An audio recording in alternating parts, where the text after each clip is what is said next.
Olá pessoal, quem está falando com vocês aqui é o professor Rogério, sejam bem-vindos ao Laboratório de Finanças. Nós estamos na nossa primeira aula do curso Aprenda a Exportar em 7 Passos. Nós estamos aqui hoje para falar com vocês sobre o processo de exportação, como ele vai funcionar na sua vida, na sua empresa. E para começar então a nossa primeira aula, nós precisamos falar da importância da atividade de exportação, da atividade exportadora. Hoje em dia, no nosso país,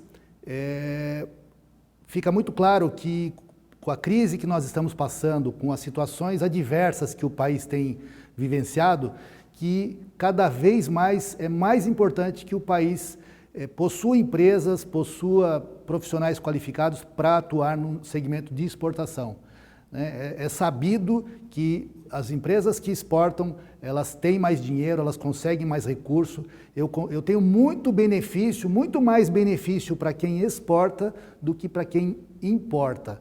Então, vamos passar a prestar atenção nisso, vamos observar cada vez mais os benefícios que nós temos nos processos de exportação, porque é através disso que nós vamos viabilizar nossas empresas, nós vamos tornar o país melhor, E aí eu vou começar dizendo para vocês o porquê que eu tenho que exportar, por que a minha empresa ela precisa exportar, por que eu, profissional, preciso aprender sobre exportação, Então o primeiro motivo é o seguinte: eu tenho com isso hoje muitas empresas, muitas atividades que eu tenho capacidade ociosa, eu tenho máquinas paradas, eu tenho pessoas com pouco trabalho a se fazer. Então, a partir do momento que eu expando o mercado da minha empresa, que eu começo a olhar que o Brasil está pequeno para o meu produto, que eu tenho mais lugares para exportar, esse produto pode ser interessante para alguém, eu começo a ter um aumento da produtividade da minha empresa. Eu começo a ter mais oportunidades de vendas, então com isso eu tenho um processo de aceleração da minha produção. Então, obrigatoriamente, a partir do instante que eu me disponho a fazer a exportação, eu vou ter esse aumento de produtividade. Esse, então, seria o nosso primeiro aspecto, por que eu vou exportar. O segundo é o seguinte, eu tenho muito benefício para quem exporta. Em cima de todos os produtos que nós podemos exportar, eu vou ter uma diminuição muito grande da carga de tributos. Então, eu não tenho PIS, eu não tenho COFINS, eu não tenho ICMS, eu não tenho IPI. Então, isso ajuda a melhorar ainda mais o nosso preço lá para fora. Mas o terceiro ponto seria a diversificação dos mercados, Eu ter menos dependência aqui do Brasil e eu colocar meu produto para o mundo todo, Eu passar a enxergar que o meu mercado não é só mais o quintal de casa, e sim o mundo inteiro. Então, esse é um fator bastante importante, ele me dá uma amplitude de atuação muito maior com o produto que eu possuo. Um outro ponto importante que nós temos é o seguinte, o aumento da capacidade inovadora da minha equipe, da minha empresa. Às vezes eu sou demandado de um produto que eu tenho esse produto, mas eu preciso fazer uma melhoria nele. Então eu tenho que desenvolver, eu tenho que pesquisar, eu tenho que correr atrás, e isso acaba criando dentro da minha empresa uma capacidade ainda maior de inovar os meus produtos. Outro ponto é o seguinte: para quem exporta, eu passo a ter acesso a muitas linhas de crédito, acesso a linhas de crédito subsidiadas pelo governo, acesso a situações no exterior que me dão prazo para os meus clientes pagarem com mais tranquilidade. Então, coisas que aqui dentro do país nós não temos, Então, temos ACC, ACE, enfim, BNDES, isso tudo na nossa 7ª aula a gente vai conversar com vocês. Outra questão: quem trabalha comigo necessariamente vai ter que se tornar um profissional melhor. Então, à medida que eu tenho um processo de exportação, que há necessidade de falar uma outra língua, há necessidade de conhecer novas culturas, isso faz com que eu tenha obrigatoriamente que investir em pessoas. Eu tenho que obrigatoriamente procurar bons profissionais para compor a minha equipe. Então isso faz com que eu tenha aí um ganho, do ponto de vista das pessoas, dentro da minha empresa, né? Seja micro, pequena, ou seja até para mim. Eu posso me tornar um representante e representar empresas no exterior. Então eu vou ter que saber falar uma outra língua muito bem, entender a cultura do país, enfim. Muita coisa boa pode acontecer para mim. Outra coisa, melhoria da imagem da empresa, né? A empresa, a partir do momento que ela exporta, pode ver, qualquer empresa que você sabe que está exportando, você já olha para ela de uma outra forma. Nossa, fulano exporta então o produto dele, que legal. É sinal que a empresa ela tem uma capacidade técnica maior do que as demais. Então você tem um ganho de imagem para a sua empresa. Com certeza você passa a ser mais bem visto pelos concorrentes, mais bem visto pelo público, pelos seus clientes, né? E aí, esses são os pontos basicamente mais importantes que você vai ter para você parar. Mas então por que eu vou parar de vender aqui para o meu bairro, para o meu município, para o meu estado e vou exportar? Não, porque eu tenho todos esses argumentos, né? Tenho todas essas questões que fazem com que o meu produto seja ainda mais interessante de se vender no exterior, né? Então, saindo desses aspectos, a gente vai cair agora no seguinte, né? A gente vai começar a entender como é que são essas empresas, como é que é o ambiente empresarial que nós vivemos e as empresas em relação à questão da exportação. Então, eu tenho empresas, né, num primeiro instante, eu tenho empresas que não se interessam em exportar de forma alguma. Às vezes a pessoa, o cliente vem, quer comprar o produto dela, faz a compra do produto, ela vende, ela exporta, mas não é interesse dela ficar fazendo esse tipo de atividade. Então, esse é um tipo de empresa que a gente vê no mercado. Tem um outro tipo de empresa que é o seguinte, eventualmente ela faz uma exportação, mas também é aquela história, ela está com um pouco de desejo de começar a fazer um negócio, de começar a mandar um produto ou outro, mas ela ainda tem algum receio, né? Numa terceira fase, a gente chama de empresas exportadoras experimentais. Então ela já tem um desejo maior de exportar, ela já está começando a ver alguns clientes no exterior, mas ainda ela não tem uma continuidade. O que nós estamos aqui fazendo? Eu estou aqui tentando levar até vocês, né? Aliás, não estou tentando nada, estou levando até vocês a seguinte questão. Boas empresas, elas tendem a exportar os seus produtos. Eu tenho um produto com alto valor agregado, eu vou mandar ele para fora, né? Agora a ideia é que eu tenha continuidade, que todo mês eu faça um embarque de um determinado volume de mercadoria. E é isso que vai nos dar o quarto tipo de empresa, a empresa que faz exportações habitualmente, né? Então, para a gente falar um pouco mais disso, né, nessa nossa primeira aula, como é que é isso? Como é que eu posso exportar? A minha empresa pode exportar, eu posso exportar através de alguém. Então, nós temos dois tipos de exportação. Eu tenho a exportação direta e eu tenho a exportação indireta. Como o próprio nome diz, a exportação direta, ela é feita pela própria empresa, né? Ou, vamos dizer, assim, a ideia do curso é que você trabalhe de forma a utilizar uma empresa, né, com o CNPJ para fazer a exportação, mas nada impede de você, pessoa física, exportar algum produto, né? Não existe nenhuma regra na legislação que impeça uma pessoa física de fazer uma exportação. Contudo, a tributação é diferente, os encargos são maiores, então você tem que tomar muito cuidado, porque vendem muita coisa por aí dizendo, não precisa abrir empresa, nada, faz você na pessoa física, mas o impacto do fisco depois, evidentemente, ele vai ser muito maior se eu trabalhar pela tabela da pessoa física. Então nós temos a exportação direta, o que é? Eu vou lá, monto uma empresa, pode ser uma micro pequena empresa, eu vou montar essa empresa, vou fazer os registros necessários para exportar e vou exportar. Eu vou arrumar um cliente no exterior, eu vou fazer os contatos e vou mandar meu produto. Então essa é a exportação direta, né? Puxa, mas tem gente que tem medo só de pensar que tem que ir lá para fora, falar inglês, falar espanhol, falar italiano, ele morre de medo e então ele acha que é melhor ele colocar isso na mão de alguém. Então aí eu tenho um outro tipo de exportação, que é a exportação indireta. Nós temos hoje muitas empresas no mercado que fazem esse trabalho. Lógico que ninguém trabalha de graça, né, pessoal? Nem relógio trabalha de graça. Você acha que alguém que vai vender o seu produto vai trabalhar de graça? Então, normalmente nesse mercado, você tem chamadas trading companies, né? Você tem empresas comerciais exportadoras, ou seja, ele compra o seu produto e ele é uma comercial exportadora, ele manda para fora, né?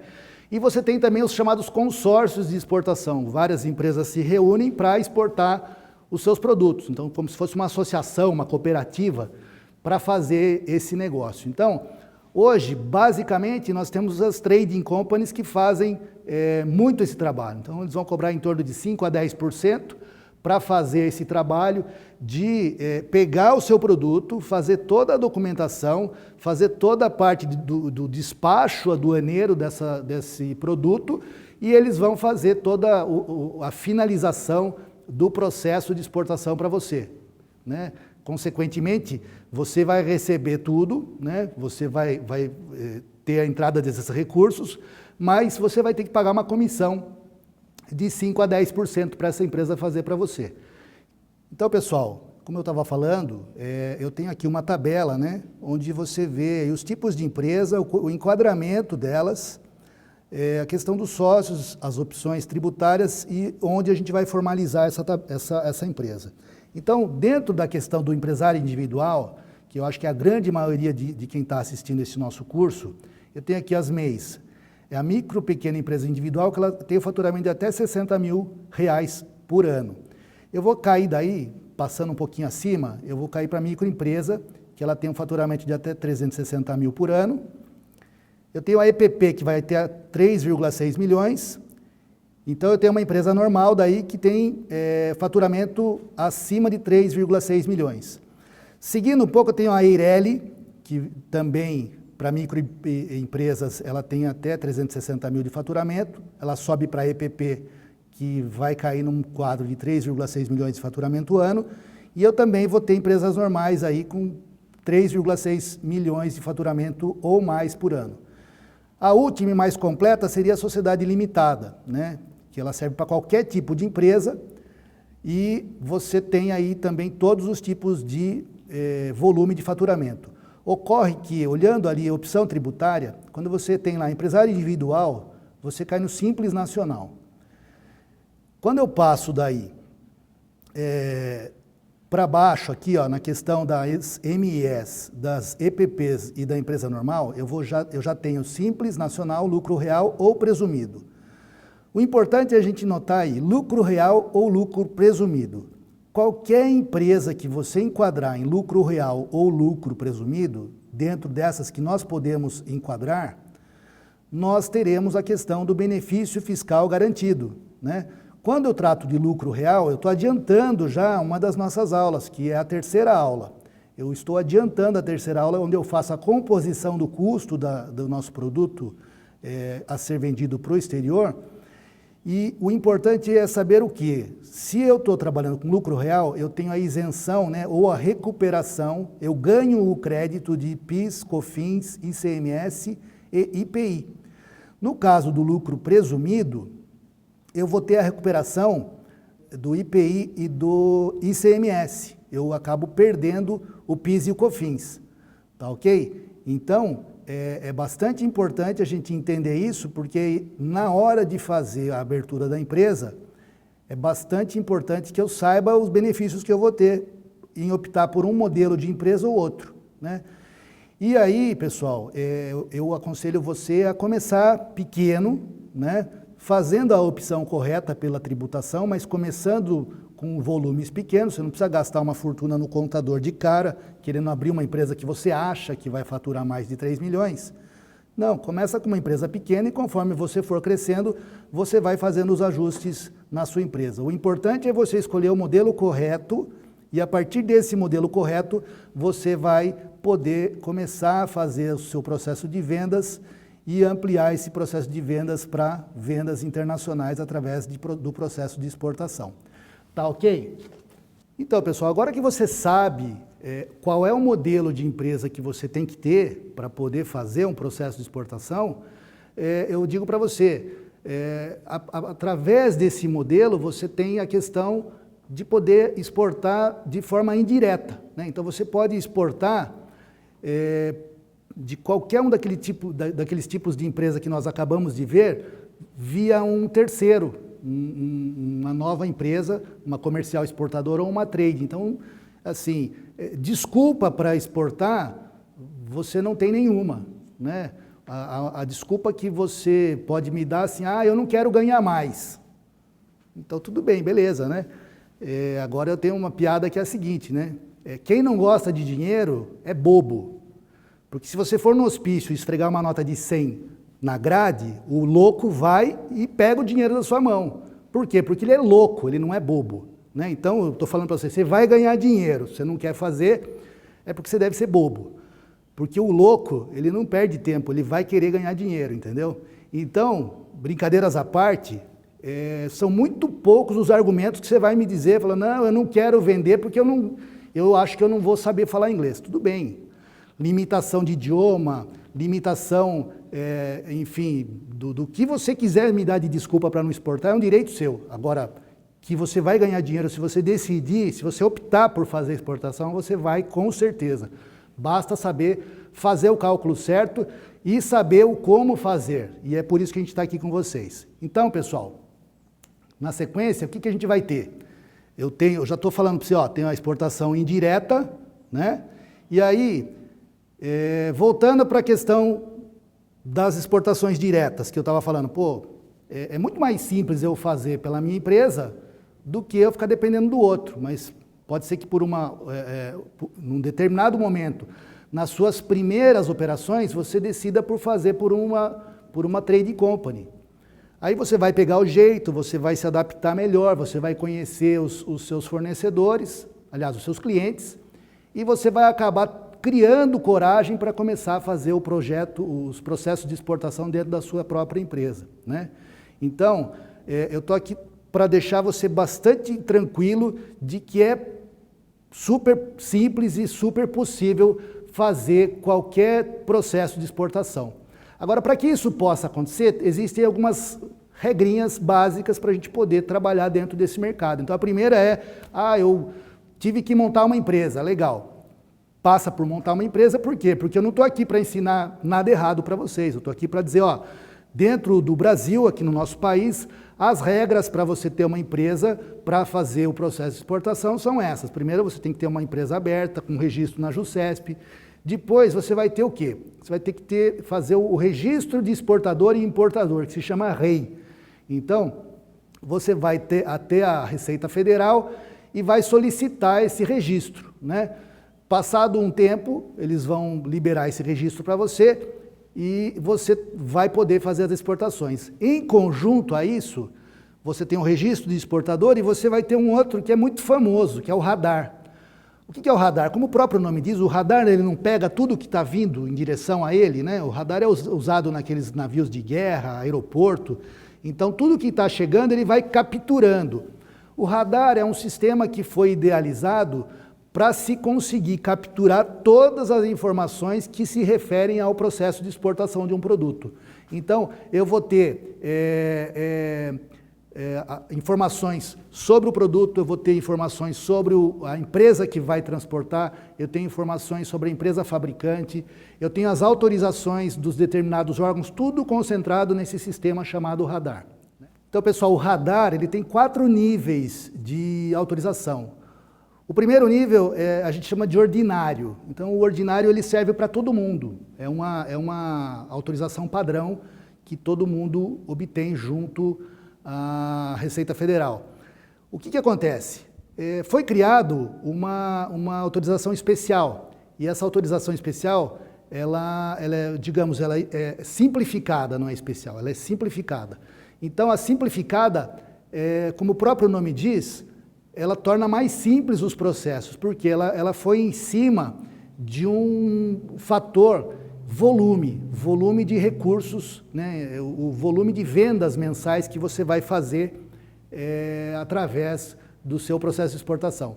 Então, se você estiver fazendo vendas com preço FOB, que a gente chama Free On Board, né? Com embarque, com a mercadoria colocada aqui no porto de embarque, lá dentro do porto de embarque, você tem até $300 mil por semestre para fazer, ou seja, você tem $50 mil por mês para fazer de operações dentro desse tipo de cadastro simplificado. Se você fizer preço CIF, ou seja, custo e frete no porto de destino, então você tem as várias formas de vender, você vai descobrir isso também, a gente vai aprender nas próximas aulas. Eu vou ter daí apenas $150 mil de limite, ou seja, já cai para 150, vamos fazer a conta, 150 por 6, puxa vida, hein? Vai dar $25 mil por mês. Então eu tenho $50 mil num caso e eu tenho $25 mil no outro caso. Então, basta você seguir essa regra, você vai estar enquadrado dentro do radar, a forma de você pedir esse registro. E aí eu tenho a habilitação especial, pessoal, que ela é especificamente para empresas que precisam entrar no sistema e fazer algum ajuste em alguma documentação. E a restrita, né, a habilitação restrita já é para empresas do governo que precisem fazer algum tipo de operação. Então, eu tenho uma importação ou uma exportação de tecnologia, né? Tecnologia ou serviço. Então, isso eu acabo tendo a necessidade de ter uma autorização, uma habilitação especial. Ok, pessoal? Dentro desse mundo da atividade exportadora, existem regras, né? E aí essas regras, elas precisam ser obedecidas. E como é que eu faço, né? Vamos parar um pouco e lembrar. Pô, Marco Polo. Vocês já ouviram falar de Marco Polo, as histórias de Marco Polo, que ele era um viajante, que ele saiu lá de Veneza e atravessou o mundo, as rotas de comércio. Então, eu acho que todo mundo, pessoal, que está assistindo esse vídeo aqui, essas aulas que a gente está trazendo para vocês, tem um pouco desse sangue do Marco Polo. Tem um pouco dessa vontade de sair do país, de viajar, de fazer contato, fazer negócio, né, de falar outras línguas, enfim. Pô, e quem que não se imagina num mundo desse fazendo essas coisas tão legais? Bom, mas para que isso possa ocorrer de forma tranquila, existem os órgãos reguladores. Então, nós aqui no nosso país, nós temos o Ministério da Indústria e Comércio, do Desenvolvimento, Indústria e Comércio, nós temos lá fora outros órgãos também que vão fazer o quê? Eles vão gerenciar de alguma forma e controlar essas questões comerciais entre os países. Então, pessoal, dentro disso que a gente está falando, dessa organização que tem que existir para que o comércio entre os países possa se desenvolver de uma forma tranquila, nós temos a Organização Mundial do Comércio, que é o órgão que vai fazer todo o controle, né, dessas atividades ao redor do mundo. Ele vai se transformar também numa câmara de arbitragem, ele vai fazer o julgamento das questões que envolvem países. Às vezes você tem países exportando produtos em preço que está afetando a economia do outro país, então isso tudo é julgado pela Organização Mundial do Comércio.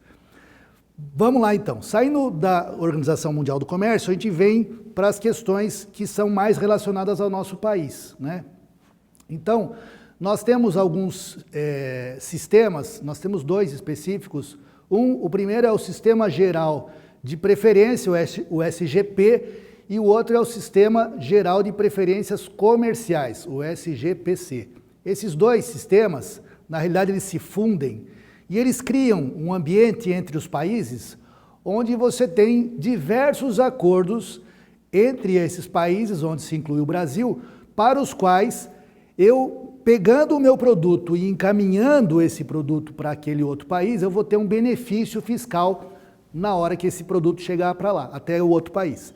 Para que isso ocorra, existe um negócio chamado certificado de origem. Então, aqui no nosso país, nós temos, quando vamos fazer esse tipo de exportação para esse outro país que está dentro desse sistema, nós temos que, para poder ter o benefício fiscal desse contato comercial, né, dessa transação que estamos fazendo com esse país, que faz parte do sistema gerencial, nós temos que fazer um negócio chamado certificado de origem. Ele vai dizer para a alfândega do outro país, para a receita do outro país, que esse produto tem origem sim aqui no Brasil e é por isso que ele tem que ter um tratamento fiscal diferenciado. Então, bastante importante saber isso. Por quê? Porque eventualmente você vai mandar o seu produto para um país que faz parte desse sistema e que você ainda vai ter mais um benefício por fazer essa exportação, que é exatamente a questão fiscal que está sendo comportada por esse produto em relação a esse país. Legal, pessoal? Então, o que mais a gente tem para falar para vocês aqui? Saindo daí, a gente vai partir para o quê? Para os principais blocos comerciais. Quais seriam, né? Uma visão assim mais ampla, a gente vai seguir, hoje em dia, o que nos chama mais atenção. Você fala de exportação, todo mundo fala assim, puxa, vou exportar para o Mercosul, né? Puxa, o Mercosul. Então, o Mercosul basicamente é todo o hemisfério sul, mas nós temos, né, dentro do Mercosul, nós temos países que fazem parte do Mercosul, tem países que acompanham esse processo e tem países que ainda não estão contemplados. Então eu tenho que ver muito bem, antes de fazer a exportação, se esse país para o qual eu estou exportando, ele tem o benefício de participar do Mercosul ou não. Então é bastante importante você ver isso antes de fazer a exportação. Qual o outro bloco econômico que nós temos? Nós temos a ALAD aqui também na América do Sul, né, que os países andinos, né, fazem parte da ALAD. Qual mais que nós temos? Temos a Comunidade Andina também, aqui da América do Sul. Então, assim, são nichos dentro de blocos econômicos que vão se tornando mais restritos, mas para aqueles países, as negociações entre eles ficam cada vez mais simples. Uma bastante importante que nós temos aqui na América é a NAFTA, né? A NAFTA, basicamente, quem está dentro da NAFTA? A NAFTA é os Estados Unidos, o Canadá e o México. Então, eles têm uma força muito grande entre eles, né? Acordos comerciais muito fortes. Então, eles se tornam uma potência, né? No que se refere à importação e exportação de produtos. Por quê? Porque entre eles você tem muitos benefícios, então, por que não também trabalhar em cima disso? Pô, eu tenho um produto que eu posso mandar para o mercado NAFTA. Vamos trabalhar, vamos ver o que eu posso ter de benefício e vou trabalhar em cima disso. Um outro grupo, né, todo mundo já ouviu falar, a União Europeia, onde circula o euro, eu estou falando que é a União Europeia. Então, puxa, muito prazer, né? Então, temos a ALCA, que é aqui a América Latina. O importante dessa nossa primeira aula era trazer para vocês o quê? A questão do enquadramento da empresa, a questão do como que eu vou começar, né? Para eu começar, eu tenho que ter um ponto inicial. E o ponto inicial é você saber que você pode abrir uma micro e pequena empresa, você pode escolher o melhor modelo dentro disso para você fazer a sua exportação, e você pode começar hoje a exportar. Você pode ter o produto já, você pode contactar uma trade e começar todo o processo de exportação. Então, com isso, pessoal, você já está ganhando dinheiro. Você já está ganhando dinheiro a partir de agora. Com um pouco disso que eu já trouxe para vocês, você pode até não achar, mas a gente já fez bastante economia no sentido de gastar a sola de sapato indo atrás de informação, no sentido de conversar com o contador, porque, como toda área, temos bons profissionais e profissionais que não são tão bons assim. E a grande maioria, e eu não estou falando especificamente de contador, eu estou falando de consultor, contador, administrador, economista, advogado, todas as áreas tem gente ótima e tem gente que não é tão bom assim, né? Temos gente fantástica que vende facilidade e temos gente que só vem para vender dificuldade para você. Então a gente está aqui para desmistificar isso, a gente está aqui para ser objetivo e fazer o que o Laboratório de Finanças tem por missão, fazer você, através do conhecimento, gerar valor para você e para o seu negócio. Então, pessoal, agradeço a quem nos acompanhou aqui nessa nossa primeira aula e espero vocês na nossa segunda aula. Até lá, pessoal. Um grande abraço.